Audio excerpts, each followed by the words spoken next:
You're standing under the blistering Mediterranean sun. Across from you stands a Roman legionary shield in one hand, gladius in the other, his eyes locked on you with the cold certainty of your demise. You're about to discover, in the most brutal way possible, the catastrophic gap between you and history's most optimized killing machine. Forget the slow-moving extras from Hollywood. The average legionary was the peak product of a military system so effective it dominated the ancient world for centuries. We're talking an S-tier unit, maxed out endurance, superior strength, unbreakable discipline, and masterful formation tactics. So, how immense was the difference? The forge of war, legionary training. While a modern teen might be training for high school sports, a Roman recruit was surviving the ancient equivalent of special forces selection. The training regimen, established during the reforms of General Gaius Marius, 107 BC, was designed to create soldiers who were unstoppable on long campaigns. New recruits were immediately burdened with their full kit up to 45 ilbis, 20 kilobullers of armor, weapons, and pack, known as the Sarsena. Their training was relentless. Forced marches, they completed 18-mile, 29-kilometer routes in just 5 hours in full gear, then built a fortified camp every single night before earning rest or food.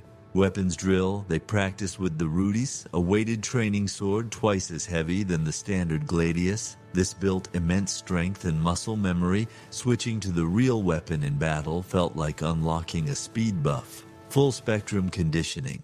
They drilled full-speed battle maneuvers in formation, swam rivers holding their weapons overhead, and learned to use their shield not just for defense, but as a brutal offensive tool. Optimized for conquest, legionary equipment, every piece of Roman kit was a marvel of military engineering refined over centuries of warfare. The scutum, this large, curved, rectangular shield, wasn't just wood. It was laminated plywood covered in leather with an iron boss, umbo, at the center. It could absorb arrows, deflect stones, and its weight could smash into enemy lines like a riot shield. The Gladius Hispaniensis, their primary sidearm adopted from Spanish mercenaries, was a 2F260 semi-temister short sword. Its design was for stabbing in tight formations, a precision weapon capable of horrific armor penetration with minimal swing room needed. The palum, a genius one-use javelin. Its long iron shank was designed to pierce an enemy's shield and bend on impact, rendering the shield useless and forcing the enemy to discard it before closing to melee range. The Lorica segmentata, the iconic plate armor, used during the imperial period, of interlocking iron strips offered superior protection and mobility compared to chainmail. A Roman soldier was not a slow tank, he was a mobile fortress. The unbreakable wall, Roman formation tactics. Thinking this is a one-on-one boss fight? Think again.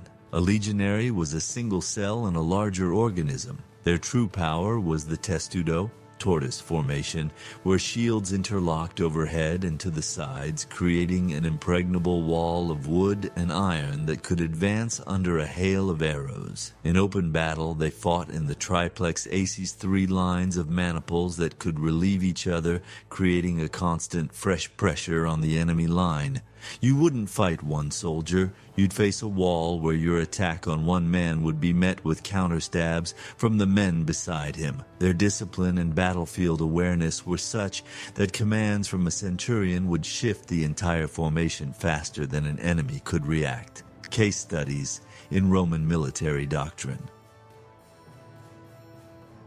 1. The Battle of Watling Street, 6061 AD.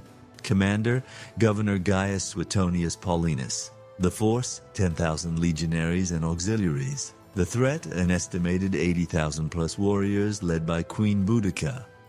The mistake, the Britons charged the Roman position, which was cleverly chosen in a narrow defile with a forest to its back. This negated the British numerical advantage, funneling them into a killing zone. The Roman lines held, their gladii turned the narrow front into a meat grinder, and a well-timed cavalry charge turned the British retreat into a rout. 2. The Siege of Alesia, 52 BC, Commander Julius Caesar, the challenge, the Gallic chieftain Vercingetorix and his army, fortified themselves in the hilltop oppidum of Alesia. The Roman solution. In one of the most audacious military acts in history, Caesar ordered the construction of 2 concentric rings of fortifications, 10 miles, 16 kilometers, each around the city. The inner ring besieged Alesia while the outer ring defended against a massive Gallic relief force estimated at over 100,000 men. The Romans, relying on their engineering prowess and discipline, held both lines simultaneously, leading to the surrender of Vercingetorix and the end of major Gallic resistance. 3. The Battle of Cynocephalae, 197 BC versus the Macedonian phalanx. The threat, the Macedonian phalanx, a dense formation of men wielding 18-foot sarissas, pikes. In a head-on clash, the phalanx was virtually unstoppable. The Roman adaptation. The more flexible Roman maniples allowed them to exploit a gap that opened in the Macedonian lines. While the front engaged, a Roman officer independently led a contingent of maniples to attack the vulnerable rear and flanks of the phalanx, which could not easily turn or defend itself. This tactical flexibility crushed the previously dominant phalanx. How to beat a legion. The Parthian example. The recipe for defeating Rome was demonstrated at the Battle of Carrhae, 53 BC. Commander, Marcus Licinius Crassus, Rome's richest man, a politician playing general. The threat, the Parthian army under General Serena, composed almost entirely of cavalry, heavily armored cataphracts, and thousands of horse archers. The strategy, this was the ancient art of kiting.